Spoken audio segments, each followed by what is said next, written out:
Hello അസ്സാം വലൈക്കും, welcome back to my channel.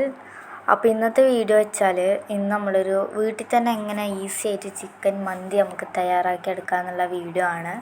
സിമ്പിളാണ് എടുക്കാൻ വേണ്ടിയിട്ട്. അപ്പം വീഡിയോ സ്കിപ്പ് ചെയ്യാതെ തന്നെ ഫുള്ളിരുന്ന് കാണാം.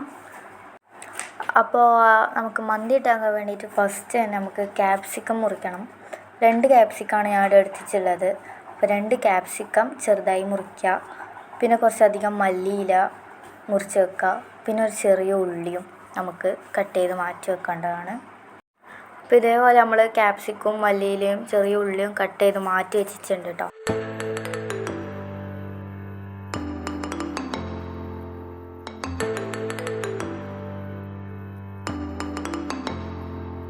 അപ്പോൾ ഇനി നമുക്ക് വേണ്ടത് 1 ടീസ്പൂൺ കുരുമുളകും 1 ടീസ്പൂൺ മല്ലിയും പിന്നെ 3/4 ടീസ്പൂൺ വലിയ ജീരകവും ചെറിയ ജീരകവും പിന്നെ 3 മാഗി ക്യൂബുകളുമാണ് വേണ്ടത്.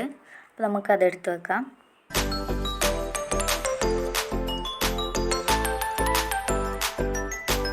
ഇനി ഞാനിവിടെ അടിച്ചിട്ടുള്ളത് കഴുകി എടുത്തിട്ടുള്ള നാടൻ ചിക്കനാണ് കേട്ടോ. നല്ല വൃത്തിയായി കഴുകിയെടുത്ത നാടൻ ചിക്കനാണ്. അപ്പം നമ്മളതൊരു കുക്കറിലേക്ക് മാറ്റിയിട്ടുണ്ട്. ഇനി അതിലേക്ക് നമ്മൾ നേരത്തെ കട്ട് ചെയ്ത് വെച്ചിരിക്കുന്ന ക്യാപ്സിക്കവും ഉള്ളിയും മല്ലിച്ചപ്പ് നമുക്ക് ഇട്ട് കൊടുക്കേണ്ടതുണ്ട്. അപ്പോൾ അത് നമുക്ക് ഇട്ട് കൊടുക്കാം.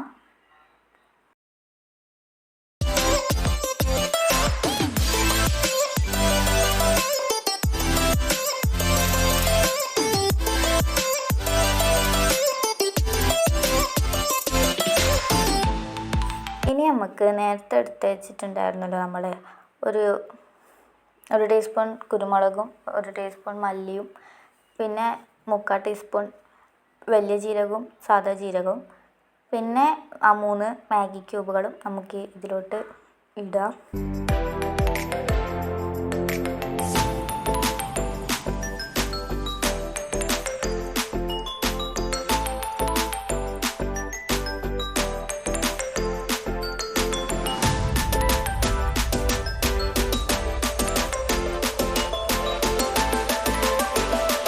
അതിനുശേഷം ഞാൻ ഇവിടെ എടുത്തിട്ടുള്ളത് 1/2 കപ്പ് സൺഫ്ലവർ ഓയിലാണ്. അത് നമുക്ക് ഈ മിക്സിയിലോട്ട് ചേർത്ത് കൊടുക്കാം. അതിനുശേഷം അത് നമുക്ക് നന്നായി മിക്സ് ചെയ്ത് വെക്കേണ്ടതുണ്ട്. മിക്സ് ചെയ്തതിന് ശേഷം നമ്മളത് 2 മണിക്കൂർ ആ കുക്കറിൽ തന്നെ റെസ്റ്റ് ചെയ്യാൻ വേണ്ടി വെക്കാം കേട്ടോ. ഇനി നമുക്ക് ഈ മന്തീൻ്റെ റൈസ് തയ്യാറാക്കി എടുക്കാനുണ്ട് കേട്ടോ. അപ്പോൾ നമുക്ക് അതിന് വേണ്ടിയിട്ട് ഞാൻ ഇവിടെ എടുത്തിട്ടുള്ളത് ബസ്മതി റൈസാണ് കേട്ടോ.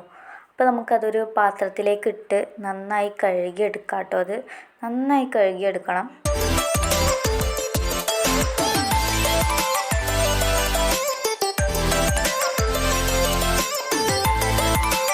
ഇനി നമ്മളത് കഴുകിയെടുത്തതിന് ശേഷം 1/2 മണിക്കൂർ നമുക്ക് സോക്ക് ചെയ്ത് തന്നെ വെക്കാം കേട്ടോ. അവിടെ അടുത്തത് നമുക്ക് ചിക്കൻ വേവിക്കാൻ വേണ്ടി വെക്കാം കേട്ടോ. ആ ഒരു ചിക്കൻ വേവുന്ന സമയം കൊണ്ട് തന്നെ നമുക്ക് റൈസ് ഉണ്ടാക്കാം. അതിന് വേണ്ടിയിട്ട് അടുപ്പിൽ നമ്മളൊരു വലിയ പാത്രം വെച്ചിട്ടുണ്ട്. അതിൽ നമുക്ക് റൈസിന് ആവശ്യമായിട്ടുള്ള വെള്ളം ഒഴിച്ചെടുത്താൽ അതിനുശേഷം 3/4 ടീസ്പൂൺ അതിലേക്ക് കുരുമുളക് ഇട്ട് കൊടുത്തിട്ടുണ്ട്. പിന്നെ ഒരു ചെറുനാരങ്ങ ഇട്ട് കൊടുത്തിട്ടുണ്ട്. പിന്നെ ആവശ്യത്തിന് ഓയിൽ ഒഴിച്ചിട്ടുണ്ട്. പിന്നെ അതേപോലെ തന്നെ ആവശ്യത്തിന് ഉപ്പ് ഇട്ട് കൊടുത്തിട്ടുണ്ട്. ഇനി ആ വെള്ളം തിളച്ചതിന് ശേഷം നമ്മൾ നേരത്തെ സോക്ക് ചെയ്ത് വെച്ചിട്ടുണ്ടായിരുന്ന റൈസ് നമുക്ക് അതിലോട്ട് ഇട്ട് കൊടുക്കാം.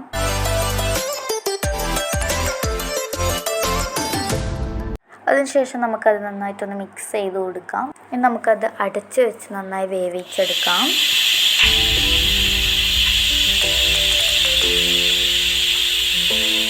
ഈ ചിക്കൻ നാടൻ ചിക്കൻ ആയതുകൊണ്ട് തന്നെ 4 വിസിൽ വരെ നമുക്ക് വേവിച്ചെടുക്കേണ്ടതുണ്ട് കേട്ടോ. നാടൻ ചിക്കന് കുറച്ച് വേവ് അധികമാണ് കേട്ടോ. അപ്പോൾ നമ്മുടെ ചിക്കൻ ഇവിടെ റെഡി ആയിട്ടുണ്ട് കേട്ടോ. അപ്പോൾ നമ്മുടെ റൈസ് ഇവിടെ വെള്ളലും കളഞ്ഞ് എടുത്ത് വെച്ചിട്ടുണ്ട്.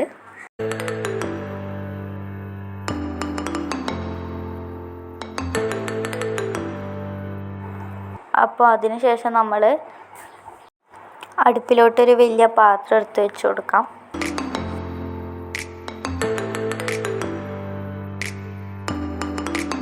എന്നിട്ട് നമ്മൾ തയ്യാറാക്കിയ ചിക്കൻ അതിലേക്ക് ഇട്ട് കൊടുക്കാം.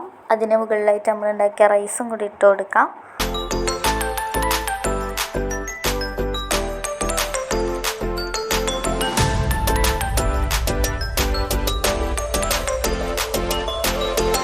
എന്നിട്ട് നമുക്ക് മഞ്ഞൾ വെള്ളം അതിൻ്റെ മുകളിലേക്ക് കുറച്ച് കുടഞ്ഞു കൊടുക്കാം, കളറിന് വേണ്ടിയിട്ടാണ്. എന്നിട്ട് എരിവിനായി കുറച്ച് പച്ചമുളകും കൂടെ കുത്തി വെച്ച് കൊടുക്കാം.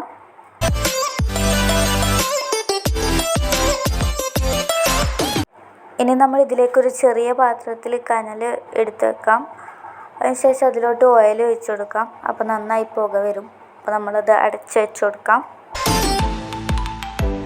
ഇനി നമ്മളത് തുറന്നാലുണ്ടല്ലോ നല്ല അടിപൊളിയായിട്ടുള്ള മന്തി നമുക്കിവിടെ റെഡി ആയിട്ട് കിട്ടും കേട്ടോ.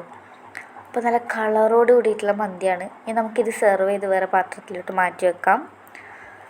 കണ്ടോ, നല്ല അടിപൊളിയായിട്ടുള്ള മന്തിയാണ് നമുക്കിവിടെ കിട്ടിയിട്ടുണ്ടായിരുന്നത്. അപ്പോൾ എല്ലാവരും വീട്ടിലിത് ട്രൈ ആക്കുക. ഈസി ആയിട്ട് നമുക്ക് ചെയ്യാൻ വേണ്ടി പറ്റുന്നതാണ്. സിമ്പിളായിട്ട് നമുക്ക് തയ്യാറാക്കാൻ പറ്റും. അപ്പോൾ ഇത്രയുള്ള നമ്മുടെ വീഡിയോ. നമ്മളെ ഈ മന്തി ഉണ്ടാക്കുന്നത് ഇഷ്ടമായെങ്കിൽ നിങ്ങൾ എന്തായാലും ലൈക്ക് ചെയ്യുക, ഷെയർ ചെയ്യുക, സബ്സ്ക്രൈബും കൂടെ ചെയ്യാം. ഇനി അടുത്തൊരു പുതിയൊരു വീഡിയോ ആയിട്ട് വരുന്നവരേക്കും എല്ലാവർക്കും അസ്സലാമു അലൈക്കും.